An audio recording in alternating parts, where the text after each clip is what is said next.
I never understood this about myself until I got into this thing called Culture Index. And I just got out of a 2-day training. And so, because of my uh, need for self and my lack of rules, I'm on here talking about it today because I'm also a verbal processor. I'm learning that about myself. So, I'm here to speak to you, LinkedIn, to chat with you and verbally process everything that I've learned in the last 48 to 72 hours because it's fascinating to me. And I think if people knew what I am learning now, it would rock their world in a very positive way. It would rock their employees' worlds, their friendships, their family. There is so much that you can do to learn how your communication style can, again, both positively and negatively impact others. LinkedIn, how's it going? So I'm gonna wait a hot second before I get started. Didn't have this scheduled, didn't have this planned.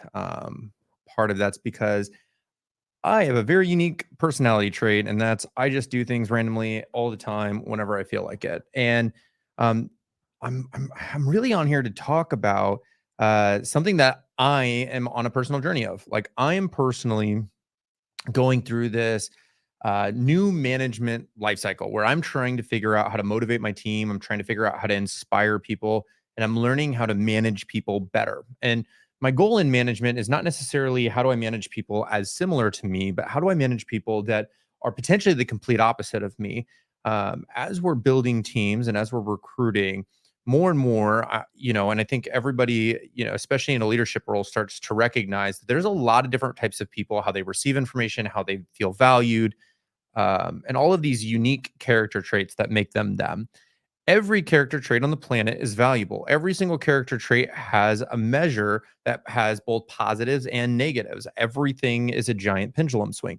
And so, what I'm learning is the character traits about myself and the character traits of every single person on my team, and how my character traits can positively impact them or negatively impact them. And I have a lot of character traits about myself that can negatively impact people. One of my character traits, in a lot of ways, because of how it's used, I can come off as very arrogant, dismissive. I could come off as belligerent. I have a character trait that only 2% of the world resonates with on my need for self. So I have a giant need for self, and only 2% of the world will ever understand why I have the need for self the way that I do. Another character trait that I have is my character trait around conforming to rules. 2% of the world will ever resonate with me with how much I don't care about the rules. Like I just don't. Like give it me a set of rules. I am the last person that I literally could care less. And I never understood this about myself until I got into this thing called Culture Index. And I just got out of a 2-day training. And so, because of my uh, need for self and my lack of rules, I'm on here talking about it today because I'm also a verbal processor. I'm learning that about myself. So I'm here to speak to you, LinkedIn, to chat with you and verbally process everything that I've learned in the last 48 to 72 hours because it's fascinating to me. And I think if people knew what I am learning now, it would rock their world in a very positive way. It would rock their employees' worlds, their friendships, their family. There is so much that you can do to learn how your communication style can, again, both positively and negatively impact others. One of the things that I had to learn this week is I always grew up on the golden rule. The golden rule is treat others how you would like to be treated. That's broken. If I treat people how I want to be treated, I'm going to come off as hostile. I'm going to come off as assertive. I'm going to come off as ridiculously impatient. I'm going to come off as like a somebody that is a giant risk taker that literally cares nothing about the rules that are applied to anyone. That's how I'll come off if I treat people how I would like to be treated. Now, instead, what I am learning is the platinum rule, which is what Culture Index has dropped multiple times, which is treat others how they want to be treated. So, learning how to communicate in a way that they're going to receive the information.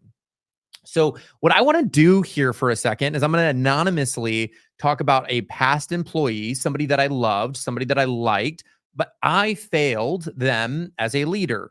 I failed them as a CEO. They're no longer on my team because my communication style did not effectively work with their communication style. And I did not understand what they needed.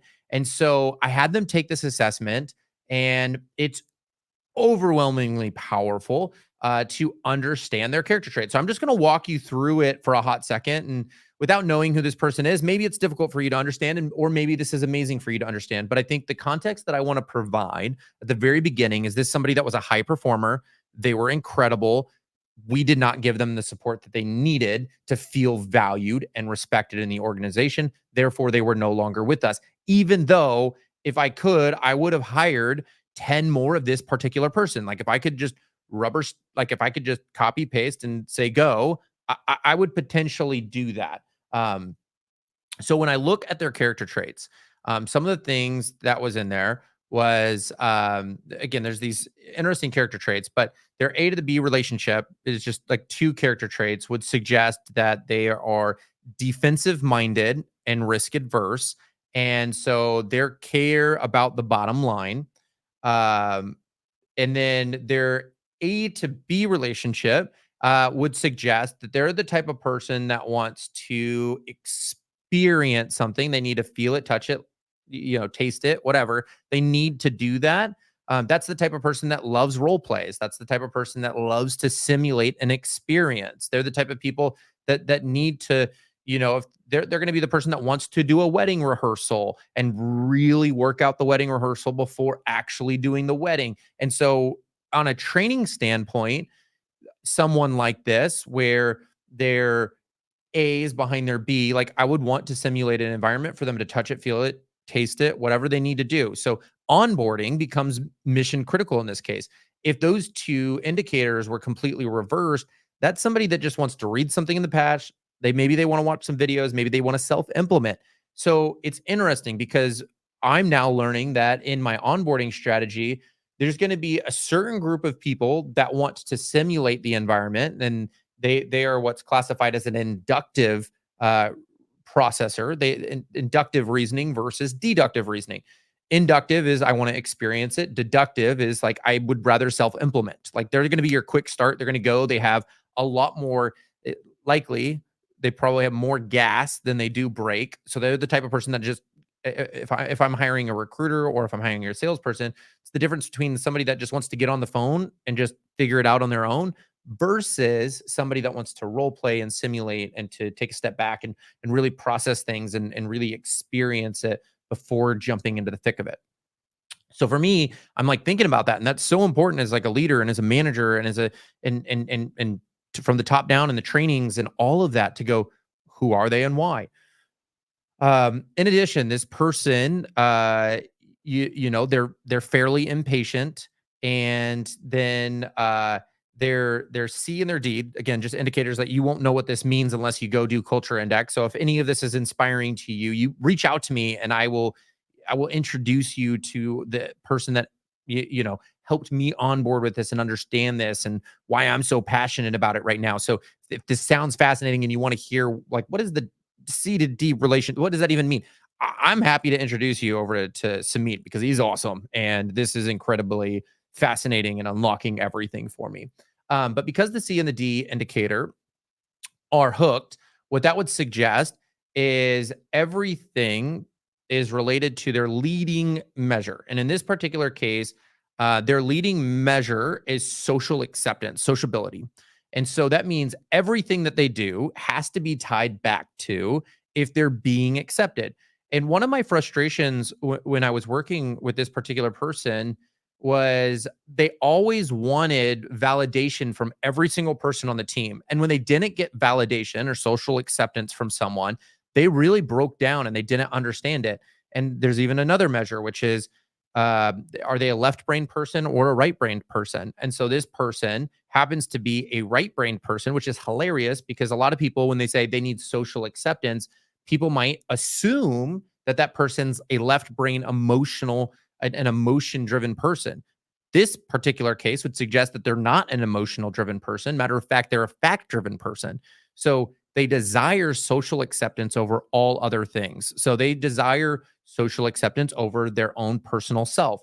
They desire social acceptance over being patient or impatient. Like, they will be more patient the more they're accept. In this case, they're impatient. So social acceptance is a bigger need. So if you have that friend that needs to feel socially accepted and they feel really impatient about it, it's probably because they're very similar to this particular person where social acceptance matters more than anything else. So the moment they don't have social acceptance, their lead, like, because that's their leading indicator, they're going to be more and more impatient and that throttle is going to go up. And then because this person, their filter is logic. So uh, how they receive information. So all of these things, then you got to go to how do they want to receive information? This person wants to receive information based on facts, lists, timelines, details. Like the details matter.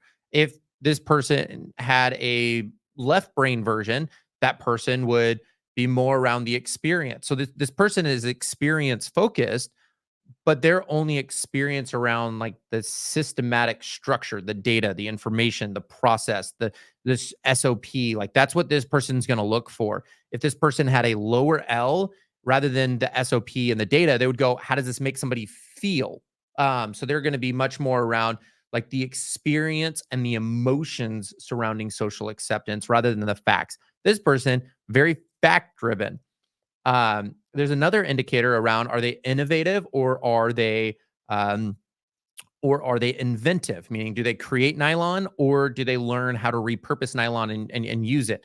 That could be, I mean, this person, they just want to optimize. So everything in their world is optimized. So they're not inventive at all. They don't want to reinvent the wheel, but instead they want to optimize all the time. And the leading indicator is around social acceptance. So it's like, how do I get more social acceptance? And everything that this person is doing is optimizing around how to feel valued by everyone around them. And if they have one small little break of being socially accepted, like unaccepted, they're going to ruminate and they're going to really struggle with that. And this person is going to struggle on that team. So if there's 10 team members on the team, even if there's only 3 people that don't socially accept that person, or if they feel like they don't like them, this person is going to figure out how to get them to like them. And that's what they're going to sort of obsess on a little bit, which is, again, really fascinating. Now, below that, there is a benchmark of what are their personal character traits and their habits. And then below that is like, what is their perception of the job?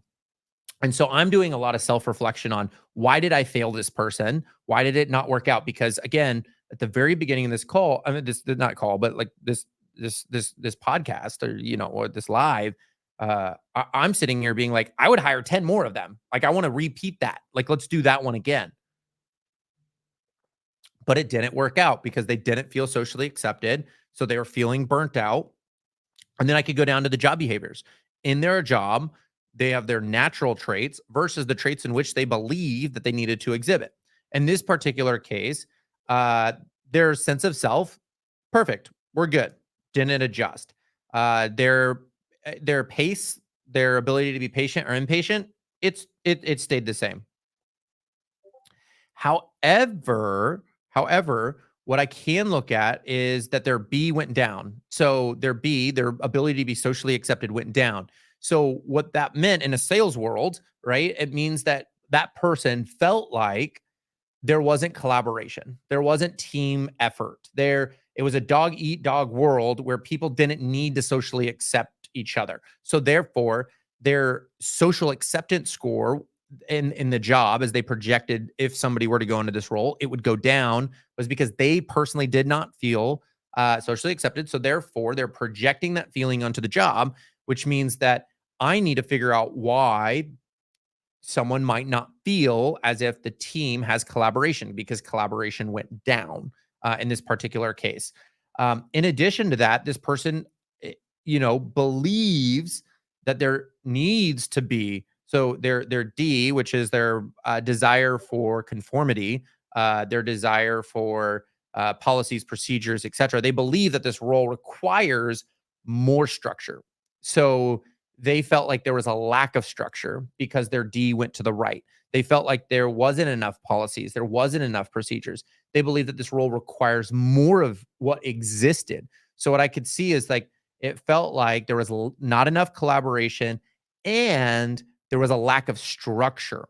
Their L, which is their left brain, right brain, that went over to the right. So for me, the deductive reasoner, because I like for me to learn, I'm a deductive reasoner, not an induct. This person's inductive, I'm deductive. That means I have to use past data to understand future action, what I'm going to do in the future. So this is fascinating to me because it very much aligns with my character traits and how I need to receive information to be able to make an action plan going forward. But what this would suggest is that they needed to have more reason, more logic, more information. And that could have been a management thing. So they maybe, as they were being managed, like this is all managed, as they were being managed, they realized, okay, not enough collaboration, needs more structure, and needs more information. That's what this person tells me is, dude, you need to fix your collaboration issues and your team needs to get along better. Um, or accept people better. You need more structure and you need more information and you need more processes and you need more procedures.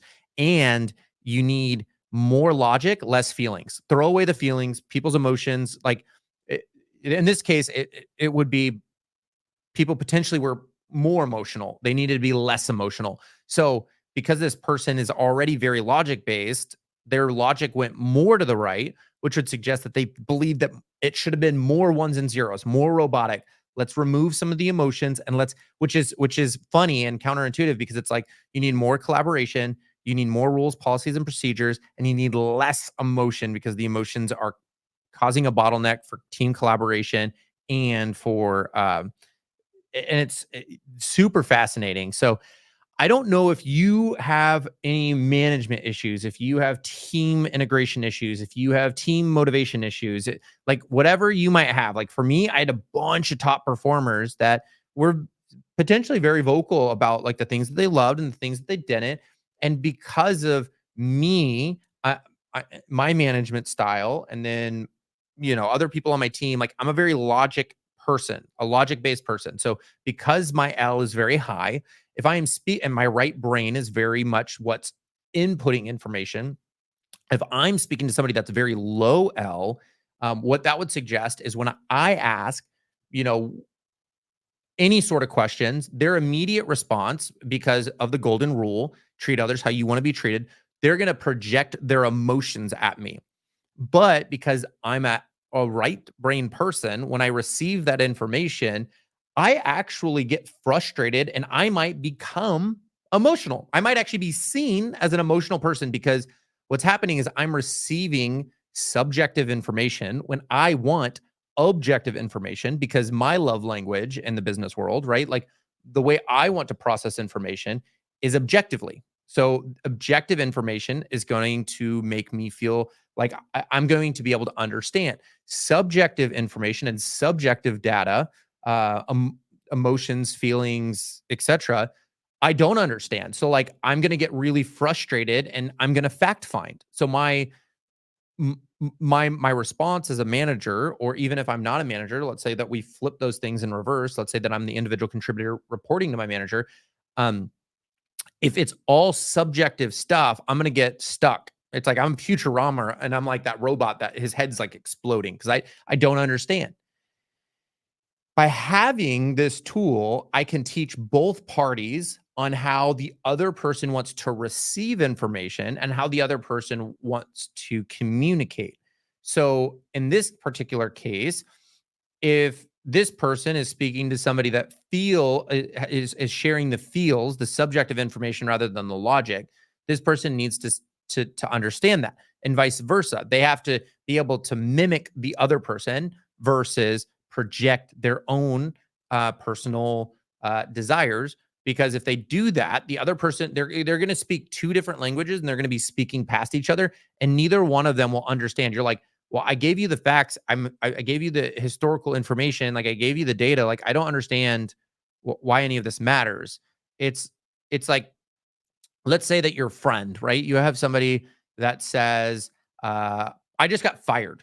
There's two types of people in the world, right? One of them, the person that's far right brained is going to go, oh, do you have a, are you prepared to go interview? Like, have you built a resume? Like, what types of jobs are you going to be looking for? Like, that's going to be their response. The response is going to be a sequential processing Like, what do you do next? Like, it's going to be a very logical. It's going to feel potentially robotic because it's like, okay, cool. What's next? Like, let's figure this out. Like, I'm going to help you solve your problem. That's your right brain person. Your left brain person is like, oh, dude, are you okay? Like, how do you feel? Like that that I don't even know what I would do. Like, are you like that's going to be the person that immediately runs into like, dude, let's unpack this. Like, tell me how you feel, tell me why you feel it. Like the far left person's going to do that. Those are two very different responses. In the When the input comes in, it's the same information, you just got fired. um but they're going to be two very different things. One is, okay, let's talk process and let's talk about next steps and let's figure this out together, let's solve this problem. And then the other person is going to go, oh my goodness, like tell me, how do you make that, how, and what I'm loving about this so much is when I have people that are applying to jobs, like, I can have two people that have almost identical character traits. However, the right brain and the left brain person are very radically different people. So I might have people come out and they'll be classified. Again, you won't know what this means. They might come out as a trailblazer or they might come out as a persuader. Those are typically people that are really good salespeople. Those are going to be people that I'm looking for. However, your right brain and your left brain people are going to have very different purposes. So if somebody's far right brain, it's very logic oriented, that person in a sales function can do a lot of cold calls and handle rejection at high volume because they can process data and they can understand that it's a numbers game and it's all data driven. Great. They could keep going. But if somebody's far left and they're more on that creative side, cold calling is going to destroy them. They are both naturally amazing salespeople, but one is definitely like door knocking, cold call heavy, and that's okay because they can get through it. The data will drive them as an indicator. The left brain person is going to be the type of person that should not be the front of funnel. Like, they should not be the door knocker because the rejection emotionally is going to make them go catatonic. So what's better is that person's just closing. They're like the best account manager in the world. They're the best business development person in the world. So it's like, if you have an SDR setting meetings and somebody is like high creative L, they're going to be the ones that close the best, resonate emotionally the best with their customers. They're going to be the most empathetic. They're going to be the person that has a ridiculously high closing rate if somebody sets meetings for them. They're going to be the best account manager on the planet. But those both people exist in a sales world, exist in a sales function, but they're radically different people just based off of like understanding their left brain versus their right brain. I did not understand this because you look at someone and you interview someone and you think that they're the same person. You think that they're potentially good for the same job, but some of this stuff that I'm learning is radically different. And it can be very difficult to suss some of these things out before you ever meet someone or in a short, 3-step interview, 2-step, 1-step interview process. Like, a lot of this you won't get. And this has been an exciting journey for me because like I'm looking at it and I can recognize, why are we managing some people better than others? Why are we managing some people not as well as others? And this is giving me a unique power to be able to improve, inspire, and lead my team in a very data driven way because I am a deductive reasoner. So like I have to have data to understand how to empower people. So for me, this is almost a life-changing, groundbreaking, blowing my mind tool that I'm going to be able to use into my business, implement onto my team, and and radically transform my business in a very positive way because my goal is to create raving fans. It's one of our number one company values. And so that's what this is doing. It's I am obsessed with creating raving fans and I am obsessed with building a world-class next level team. And this is one of the ways that I'm going to be able to do that by leveling up my team, by understanding the platinum rule. I need to be in a world where we are speaking to people how they want to be treated. And that is mission critical to creating raving fans internally, externally, and otherwise. And hopefully, if you need something like this, if you want something like this, I'm more than happy to make an introduction. I'm all about introducing people. So like if you want to know more about this, comment below, DM me, send me a message, send me an email. I don't care. I will do an introduction. This is one of the most helpful things. I'm feeling more inspired than I've ever felt because of Culture Index and because of what I'm learning about my team and realizing, I gave this survey to a bunch of employees that used to work for me in the past where it's like, I don't know where we went wrong. And I am now figuring it out and I'm now realizing it. And I'm now being able to use my deductive reasoning skills to go, oh, this all makes sense. And it's going to transform the way we onboard in the future. It's going to transform the way that we manage in the future, how we level up, how we give out awards, how we give public or private praise.